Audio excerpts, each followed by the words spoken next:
Bismillahirrahmanirrahim. Assalamualaikum warahmatullahi wabarakatuh. Alhamdulillah wa kafa wassalatu wassalamu ala rasulihil mustafa wa ala alihi wa sahbihi wa man iktafa, amma ba'd. Kita panjatkan puja dan syukur kehadirat Allah Subhanahu wa taala. Pada kesempatan pagi menjelang siang yang berbahagia kali ini, tanggal 2 Jumadah Tsaniyah 1444 Hijriah atau yang bertepatan dengan tanggal 26 Desember 2022, kita masih kembali diberi kekuatan, kesehatan, hidayah serta taufik dari Allah Jalla wa Ala, sehingga kita bisa kembali menghadiri pengajian rutin Senin pagi di Masjid Manarul Ilmi di Komplek Pondok Pesantren Tunas Ilmu di Desa Kedung Wuluh, Purbalingga ini. Kita berharap semoga Allah Azza wa Jalla berkenan untuk melimpahkan kepada kita semuanya ilmu yang bermanfaat, sehingga bisa kita amalkan sebagai bekal untuk menghadap kepada Allah Jalla wa Ala. Allahumma amin. Salam dan salam semoga senantiasa tercurahkan kepada junjungan kita Nabi Agung Muhammad sallallahu alaihi wasallam, kepada keluarganya, sahabatnya dan umatnya yang setia mengikuti tuntunannya hingga di akhir nanti. Para hadirin dan hadirat sekalian yang kami hormati dan juga segenap pendengar serta pemirsa rahimani wa rahimakumullah. Salah satu keindahan ajaran Islam adalah sangat bervariasinya amalan yang diajarkan di dalam Islam. Amalan yang diajarkan dalam Islam itu bermacam-macam, sangat beragam. Saking banyaknya, ada seorang ulama besar yang bernama Imam Al-Baihaqi rahimahullahu ta'ala.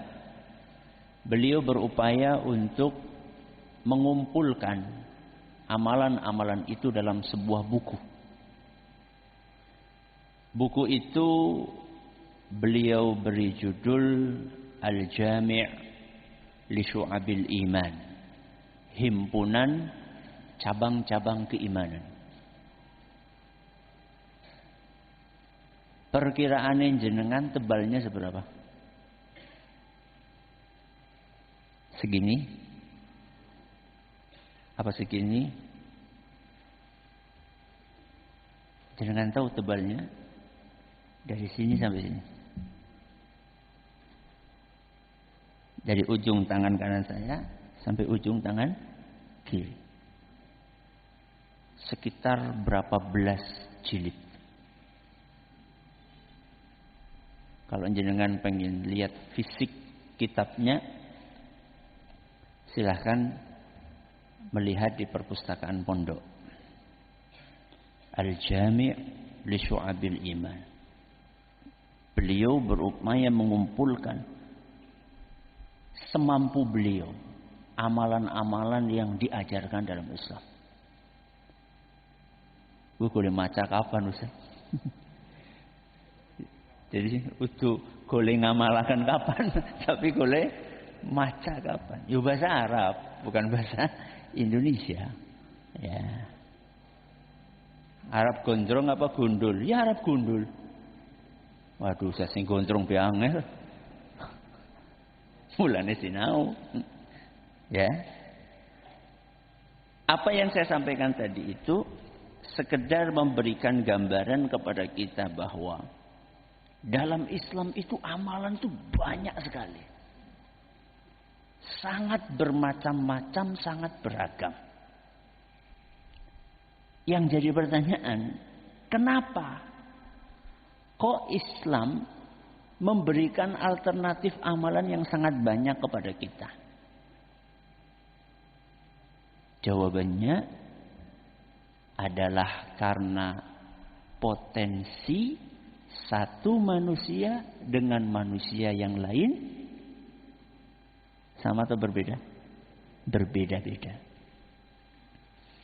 Potensi satu manusia dengan manusia yang lain berbeda-beda. Contoh, ada yang punya potensi harta. Iki wong sugih. Berarti potensinya ada dalam apa? Harta. Ada orang potensinya tenaga. Kere tapi kuat. Miskin tapi kuat fisiknya. Berarti potensi dia napa? Tenaga. Ada orang potensinya ilmu. Napa? Ilmu. Duit enggak punya, tenaga juga biasa-biasa aja, tapi punya napa? Ilmu yang banyak. Berarti potensi dia napa? Ilmu. Ada orang potensinya adalah jabatan. Napa? Jabatan. Tanda tangannya payu. Begitu srek, diskotik tutup. Kue tanda tangannya sinten? Pejabat. Nek tanda tangannya nyong karo jenengan ya pada baik. Nah, karena potensi satu orang dengan orang yang lainnya berbeda-beda, maka di dalam agama kita dikasih alternatif amalan yang sangat banyak. Dikasih alternatif amalan yang sangat banyak. Ya. Bagi yang hartanya melimpah, ya. Selain zakat, ya, selain apa? Zakat yang memang sifatnya wajib, dia masih bisa menggunakan hartanya untuk beramal dengan amalan-amalan yang modalnya harta. Napa jajal selain zakat, amalan yang modalnya harta? Sedekah, napa malih? Kurban, napa malih? Napa? Umroh, haji. Ya.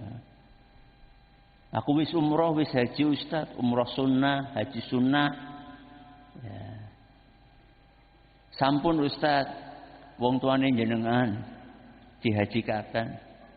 Sampun Ustaz, mbok kayune jenengan.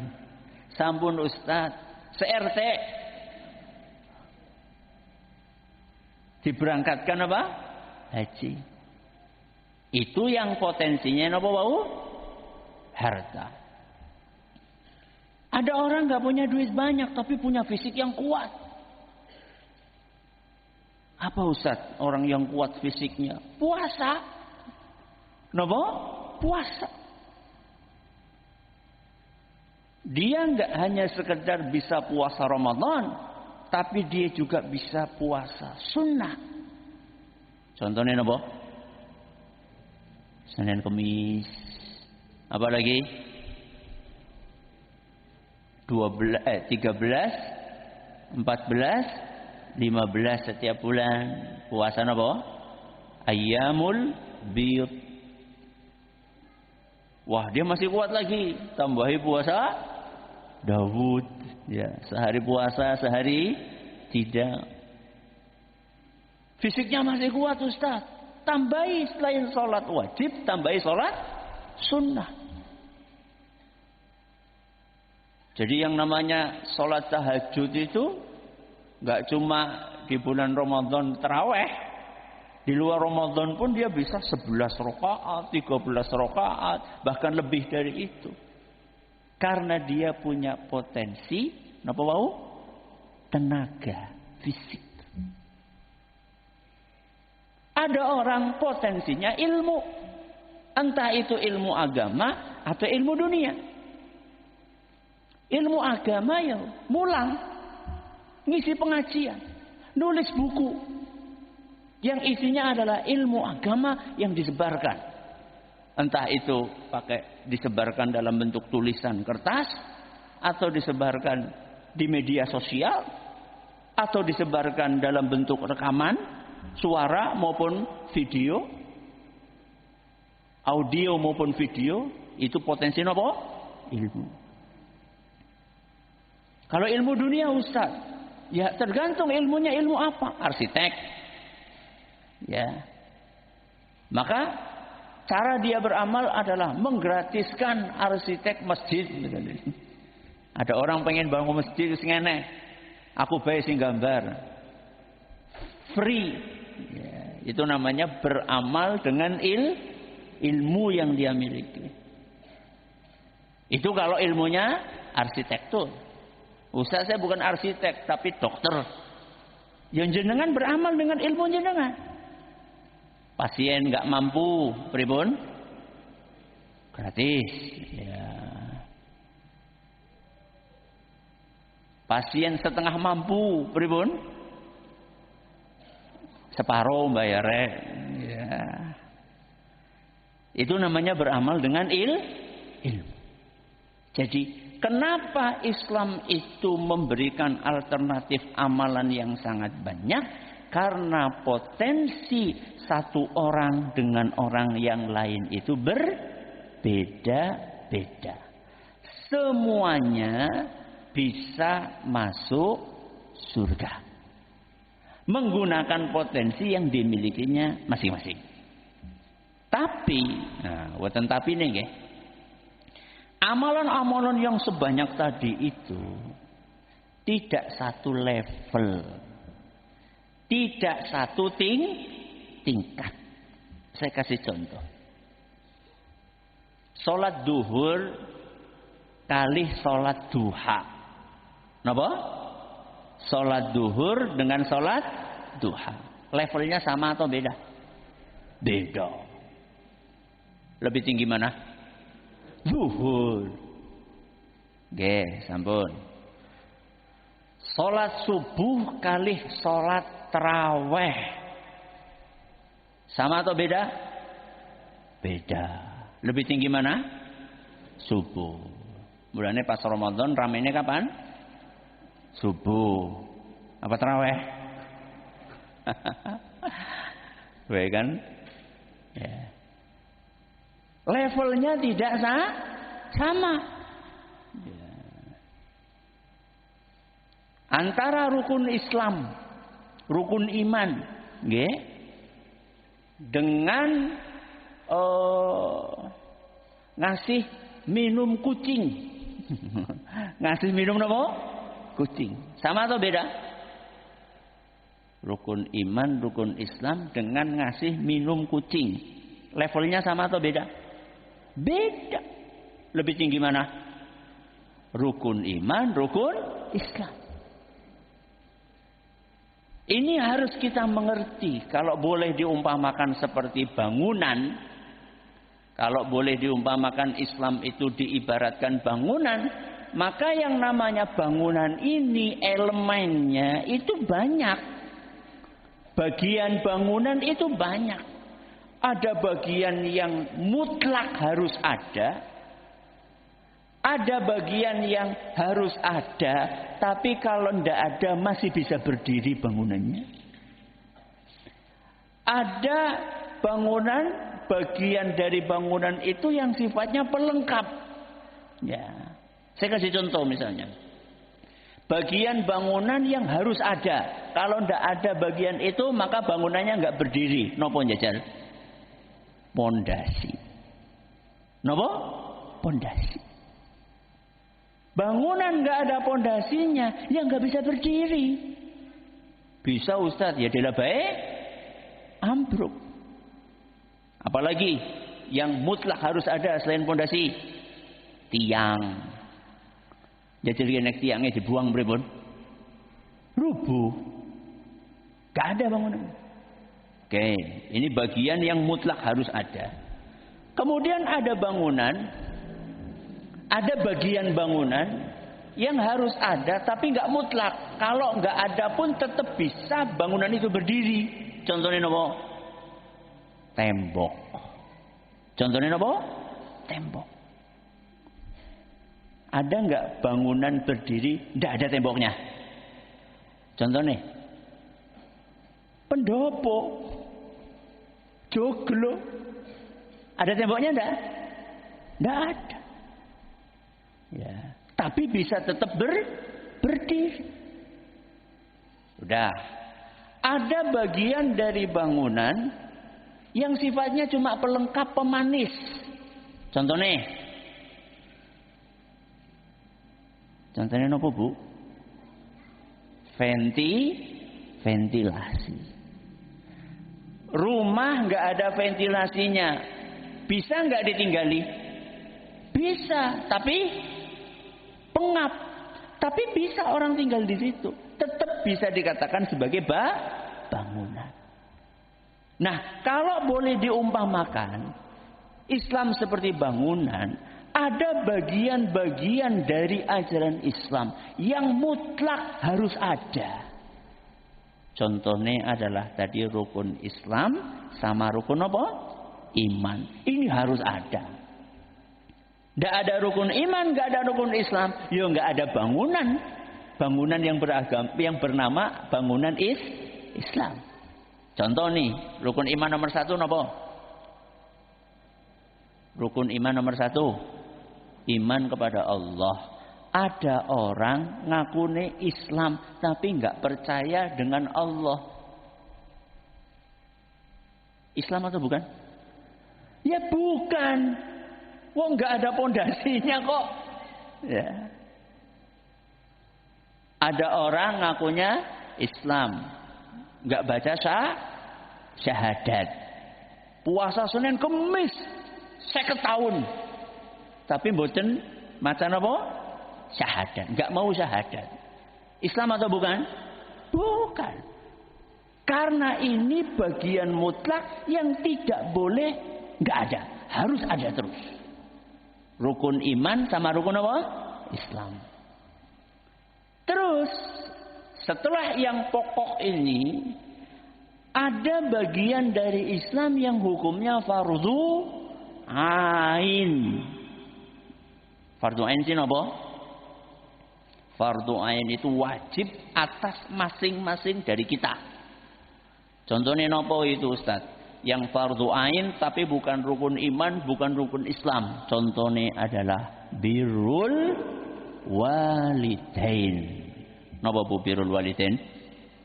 Berbakti kepada orang tua. Berbakti kepada orang tua niku hukumnya fardu ain, ndak bisa diwakilkan. Nggak bisa napa? Diwakilkan. Ora bisa jenengan titip ya Mas, bakti karo ramane biyunge. Ya. Itu nggak bisa. Karena masing-masing dari kita, mau anak laki-laki, mau anak perempuan, itu wajib berbakti kepada orang tua. Jadi keliru kalau ada sebagian orang menganggap yang wajib berbakti cuma anak laki-laki saja. Oh enggak, laki perempuan wajib berbakti. Walaupun nanti kalau perempuan sudah menikah, ya tentunya ada kewajiban tambahan. Kewajiban untuk berbakti kepada siapa? Kepada suaminya. Dan ketika dia akan berbakti kepada orang tuanya, perlu dia memberitahu kepada siapa? Kepada suaminya. Tapi tetap punya kewajiban untuk berbakti. Itu namanya amalan yang hukumnya fardu ain. Contoh liyane amalan yang hukumnya fardu ain. Belajar ilmu agama. Ngaji. Napa bu? Ngaji. Hukumnya napa? Fardu ain. Gak bisa diwakilkan. Jadi jenengan gak bisa kemudian titip ya salam go ustate. Salam go ustate. Sing penting ku salame, sing penting napa? Ngaji. Jadi ada sebagian jamaah sekarang itu buat dia itu targetnya bisa foto karo ustate. Untuk bisa oleh ilmu nek keliru niku. Jadi target kita hadir pengajian itu bukan supaya bisa selfie foto sama ustaznya, bukan. targetnya adalah supaya bisa dapat apa? Ilmu, berkah ilmune. Ya. Ini hukumnya fardu ain. Makanya kata Nabi SAW apa? Talabul ilmi fariyudatun ala kulli muslim. Belajar ilmu agama niku hukumnya fardu. Ya, fardu ain atas setiap muslim dan juga muslimah. Dah, ini yang hukumnya fardu apa? Ain. Di bawahnya rukun iman, rukun Islam, fardu ain. Di bawahnya lagi ada namanya fardu kifayah. Apa bedanya Ustaz fardu ain sama fardu kifayah? Kalau fardu ain itu masing-masing dari kita harus menjalankan. Kalau fardu kifayah ada yang menjalankan, maka yang lainnya kewajibannya apa? Gugur. Contone kula niki napa niki mulang ngaji dakwah itu hukumnya fardu napa? Kifayah. Jadi kalau misalnya sudah ada yang menunaikan tugas itu, jenengan andaikan tidak menunaikan enggak dosa. Kenapa? Karena sudah ada yang menunaikan. Ini yang namanya fardu napa? Kifayah. Contoh yang lain, ngerumat jenazah. Napa? Ngerumat jenazah, merawat jenazah. Mulai dari apa? Memandikan, terus mengkafani, terus nyolati, terus menguburkan. Niku hukumnya fardu kifayah. Seandainya sudah ada sebagian yang menjalankan, maka yang lainnya nggak wajib. Tapi kalau nggak ada yang melakukan, maka semuanya dosa. Berarti nek boten wonten sing ngisi pengajian, sing kena dosa siapa? Kabehan. Kalau ada jenazah, nggak ada yang rawat. Akhirnya naudzubillah min dzalik terus napa? Terlantar, busuk, naudzubillah min dzalik. Sampai akhirnya satu kampung kena bagian apanya? Baunya, maka yang dosa semuanya. Itu namanya fardu kifayah. Di bawah fardu kifayah ada yang namanya sunnah. Napa Bu? Sunnah. Contohnya sunnah niku nopo? Ya mau puasa sunnah, sholat sunnah, sedekah sunnah. Apalagi Ustaz? Baca sholawat. Napa? Baca sholawat.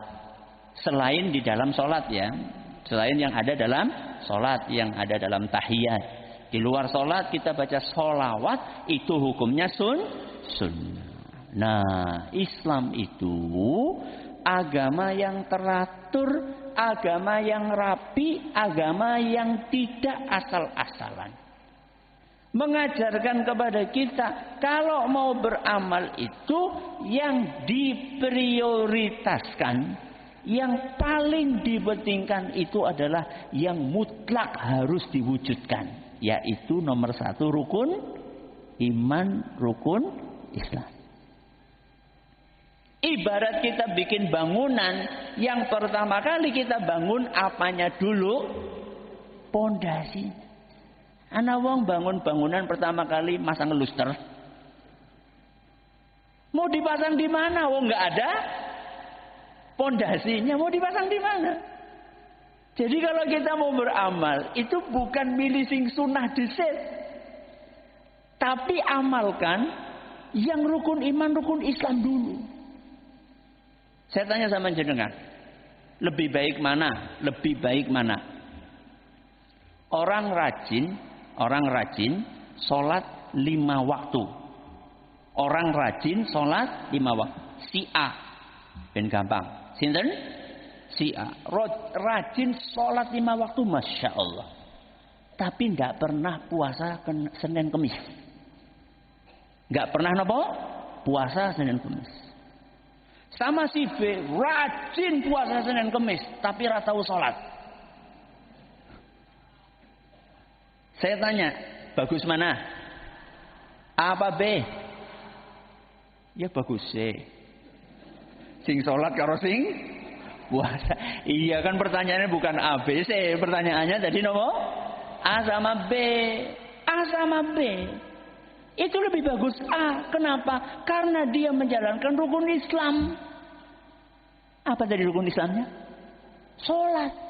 Nomor 2 rukun Islam. Kan sholat 5 waktu. Yang paling penting buat seseorang pertama kali adalah menjalankan rukun iman dan rukun apa? Islam. Kemudian ingin ditambah dengan yang sunnah-sunnah. Tidak masalah, bagus. Tapi jangan sampai ada orang, loh jenengan sih kenapa mau ora subuhan? Iya, mumpung aku tahajud suwe banget. Nganti apa? Nganti kerainan ora subuhan. Bener napa keliru niku? Keliru. Karena sholat subuh sama sholat tahajud itu levelnya lebih tinggi mana? Subuh. Ya. Makanya apa kata Allah Subhanahu wa taala? Perhatikan dalam hadis qudsi yang diriwayatkan oleh Imam Bukhari, "Wa ma taqarraba ilayya 'abdi bi syai'in ahabba ilayya mimma aftaradtu 'alaihi." Allah sendiri yang menyampaikan, ketika ada hambaku bertakarrub sing nopo? Bertakarrub niku artinya beramal untuk mendekatkan diri kepada siapa? Allah. Jadi takarrub itu dari kata qarib. Qarib itu artinya dekat. Berarti takarrub itu melakukan amalan untuk mendekatkan diri kepada siapa? Allah. Apa kata Allah? Sesungguhnya takarrub yang paling aku cintai adalah takarrub dengan amalan yang hukumnya wajib. Yang paling penting yang harus kalian dahulukan dalam beramal adalah amalan yang hukumnya wajib. Terus Allah lanjutkan firman-Nya, "Wa ma yazalu 'abdi yataqarrabu ilayya bin nawafili hatta uhibba." Kalau dia sudah melakukan yang wajib-wajib, kemudian dia tambahi dengan yang sunnah-sunnah, maka saat itu aku akan mencintai hambaku. Ya, berarti apa dulu yang diprioritaskan, Bu? Yang wajib. Lah, ngerti nih, niki wajib, niki sunnah, pripun? Taunya ini wajib, ini sunnah gimana? Ya ngaji. Ya. Harus belajar ilmu agama. Ustaz, kalau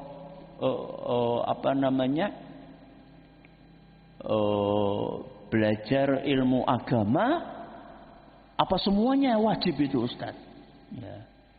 Ya, belajar ilmu agama pun juga dibagi-bagi juga. Ya, ada yang fardu ain, contohnya belajar cara wudu. Napa Bu? Belajar cara wudu itu hukumnya fardu ain. Ya. Belajar cara sholat niku hukumnya apa? Fardu ain. Ustaz, kalau belajar Al-Quran hukumnya apa? Belajar membaca Al-Quran hukumnya apa? Jeneng sepi. Belajar baca Al-Quran apa hukumnya?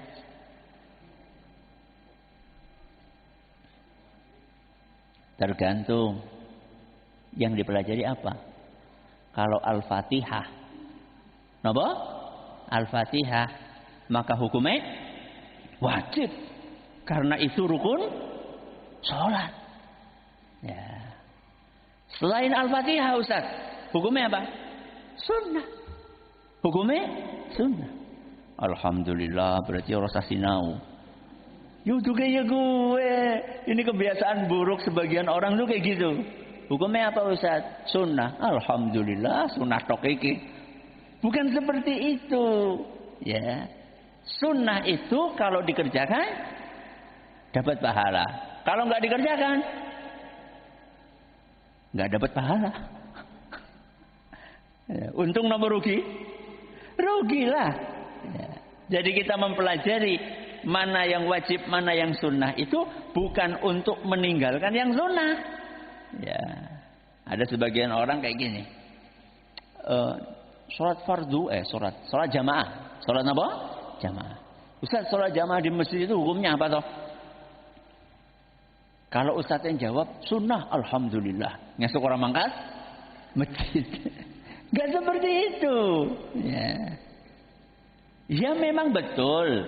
Sebagian ulama berpendapat sholat berjamaah itu hukumnya sunnah. Iya, ada pendapat itu. Sebagian ulama berpendapat dan itu cukup kuat pendapatnya. Walaupun lebih kuat pendapat yang mengatakan sholat berjamaah hukumnya adalah fardu atau wajib, ya, fardu ain.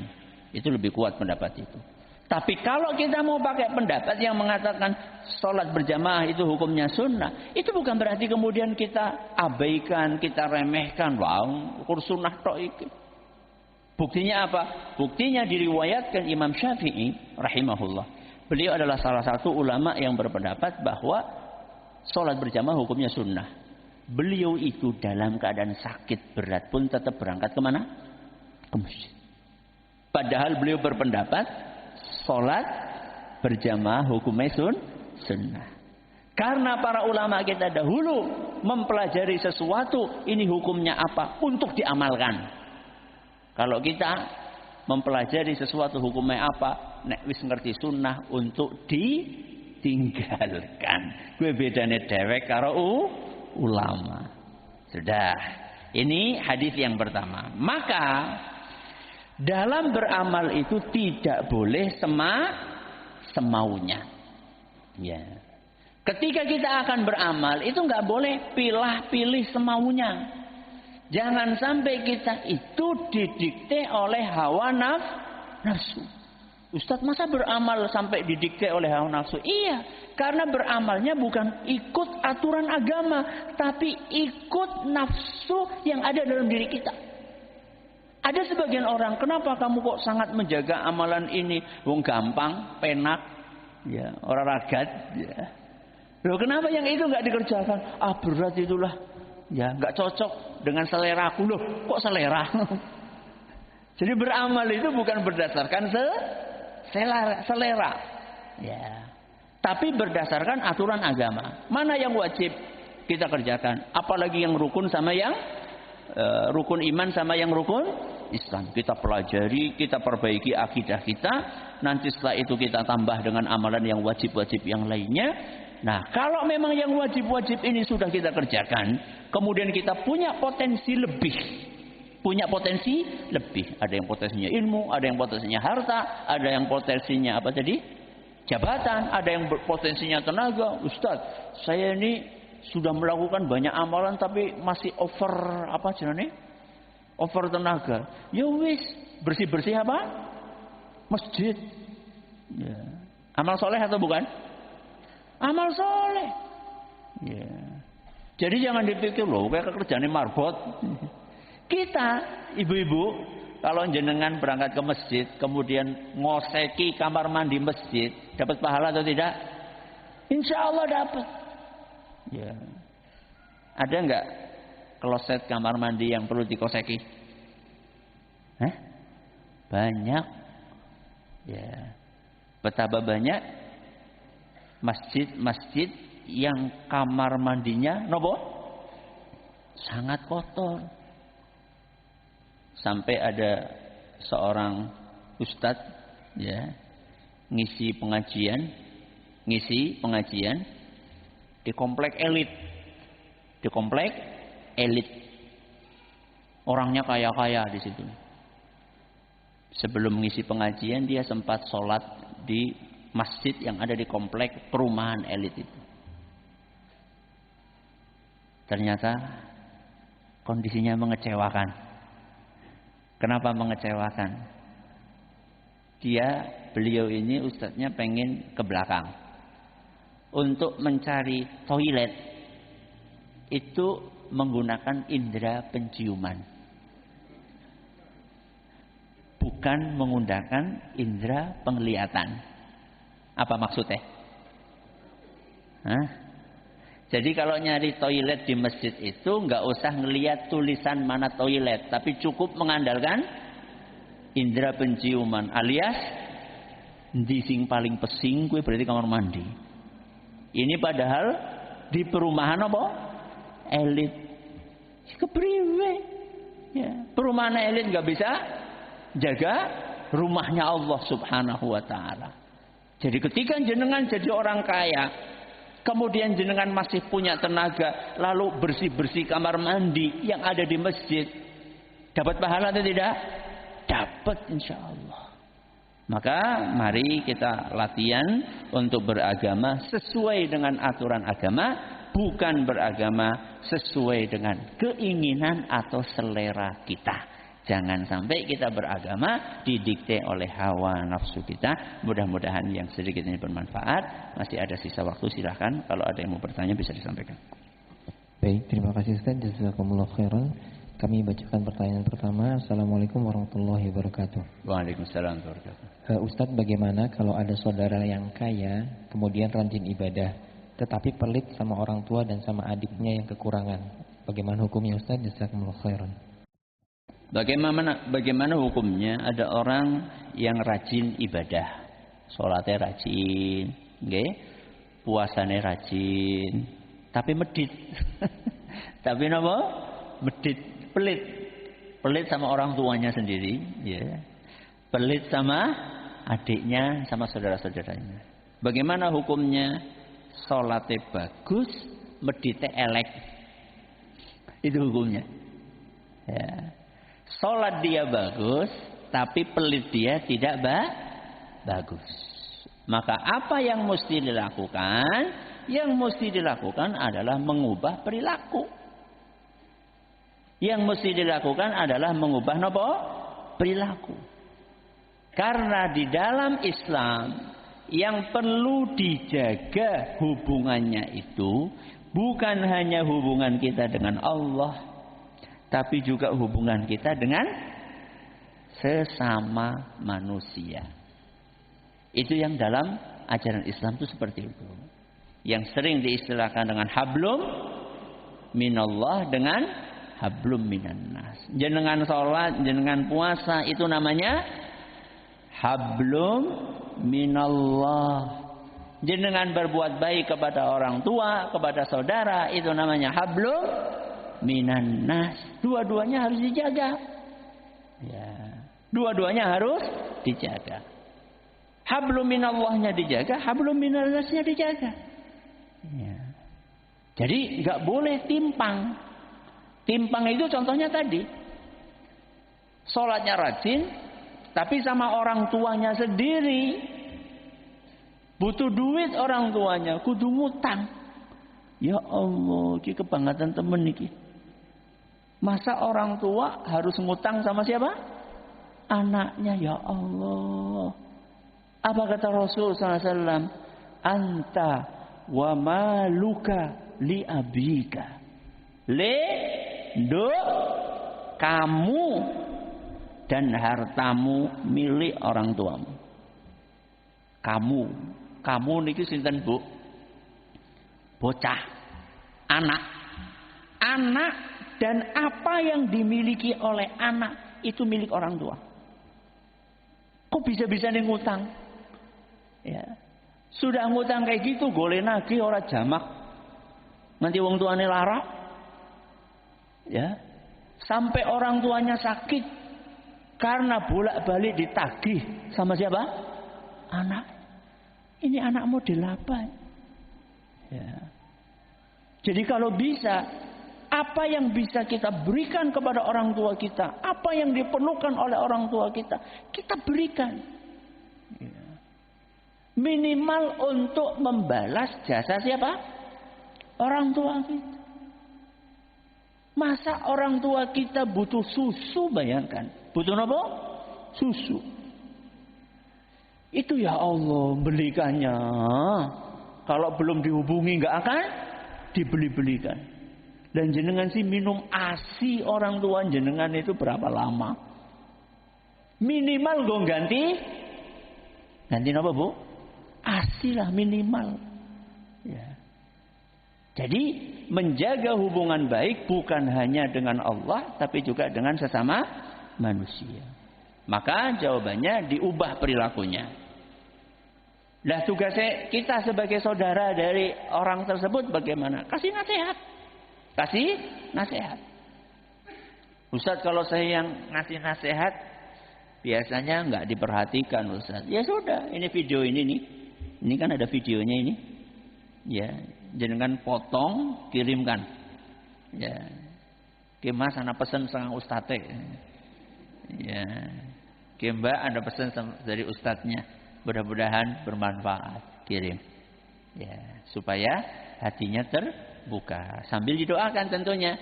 Karena yang bisa membolak-balikkan hati manusia itu cuma sinten? Cuma Allah Subhanahu wa taala. Silakan. Baik, terima kasih. Jazakumullah khairan. Pertanyaan berikutnya. Assalamualaikum Ustaz. Waalaikumsalam. Ustaz, saya memutuskan untuk menjadi ibu rumah tangga karena ingin taat kepada suami dan tidak melalaikan pekerjaan rumah. Pertanyaannya, bagaimana saya menjawab pertanyaan ibu-ibu ketika berkumpul dalam keluarga besar yang sering bertanya, kenapa kamu tidak menggunakan potensi yang pernah kuliah untuk mengajar, tetapi hanya digunakan untuk menjadi ibu rumah tangga saja. Kemudian bagaimana supaya tegar menghadapi hal-hal tersebut, Ustaz? Jazakumullah khairan. Bagaimana menjawab pertanyaan bagi seorang ibu yang pernah kuliah? Bagi seorang ibu yang pernah kuliah, kenapa kok nggak ngajar misalnya, tapi malah jadi ibu rumah tangga? Loh, terus buat apa dulu kuliah? Jawab aja bahwa yang paling berhak untuk mendapatkan ilmu kita itu adalah darah daging kita. Siapa? Anak-anak kita. Sebelum mahasiswa. Sebelum mahasiswa. Ya. Yang paling berhak untuk menikmati ilmu kita pertama kali adalah darah daging kita sendiri. Maaf, jangan sampai ilmu kita dinikmati oleh begitu banyak manusia, tapi anak kita dirawat dan dididik oleh pembantu yang tamat SD saja tidak. Ini tragis. Jenengan kuliah S2, S3 sampai profesor. Yang menikmati ilmunya siapa? Orang lain. Anak dewek dididik oleh pembantu rumah tangga, maaf, yang tingkat pendidikannya rendah. Yang paling berhak untuk menikmati ilmu jenengan adalah buah hati jenengan dulu. Ustaz, berarti saya nggak boleh ngajar, Ustaz. Kalau memang Anda bisa bagi waktu antara ngajar dengan didik siapa? Anak. Silakan. Tidak apa-apa. Yang penting tempat ngajarnya aman, tidak melanggar aturan syariat, silakan, tidak masalah. Ya. Tapi gara-gara ngajar orang lain terus anaknya jadinya apa? Terbengkalai pendidikannya. Supaya nggak rewel dikasih apa? HP. Akhirnya jadi anaknya HP. Udah anaknya ibune. Itu adalah perilaku yang sangat tidak ideal. Ya. Bagaimana supaya kuat? Bagaimana supaya kuat? Dengan meyakini bahwa itulah kewajiban yang harus ditunaikan. Ini yang dikatakan dengan skala prioritas. Saya kasih contoh ya. Dulu ya. Berapa kali saya sampaikan.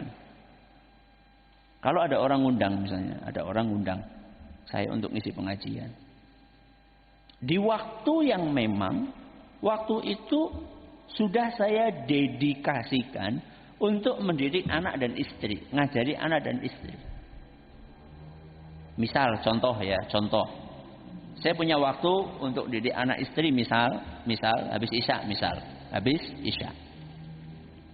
Kemudian ada orang ngundang saya di waktu yang sama untuk ngisi pengajian habis isya. Kalau saya ngisi pengajian di sana, berarti anak saya tidak saya didik dengan baik di waktu itu. Kalau saya didik anak istri saya, berarti resikonya pengajiannya nggak bisa. Mereka menyesuaikan waktu sesuai dengan apa yang saya bisa. Pertanyaannya, mana yang didahulukan? Memenuhi undangan pengajian apa mendidik anak istri? Kenapa? Karena itu hukumnya fardu ain. Yang itu fardu kifayah. Levelnya tinggi mana? Fardu ain. Saya, bapak, mendidik istri dan anak itu hukumnya fardu ain. Saya ngajarin jenengan, hukumnya fardu kifayah. Ya wis ya, bubar ya. Tapi kan sekarang bukan waktu saya ngajar anak istri. Sekarang ini waktu saya buat jenengan, gitu loh. Ini sekarang waktu saya buat jenengan. Tapi kalau suatu saat kok tabrakan, ini alhamdulillah lagi mboten tabrakan. Alhamdulillah lagi nggak tabrakan. Suatu saat tabrakan, maka harus menerapkan skala prioritas. Bahwa yang fardu ain itu didahulukan sebelum yang fardu kifayah. Oke, saya kasih contoh yang lain. Ba'da maghrib. Jadwalnya jenengan menyuapi orang tua. Napa? Menyuapi orang tua. Tahu-tahu WA masuk. Siapa yang WA? Temenin jenengan. Ngapain? Ngajak mancing. Ngajak apa? Mancing. Mana yang didahulukan? Menyuapi orang tua. Karena itu fardu ain. Mancing fardu kifayah.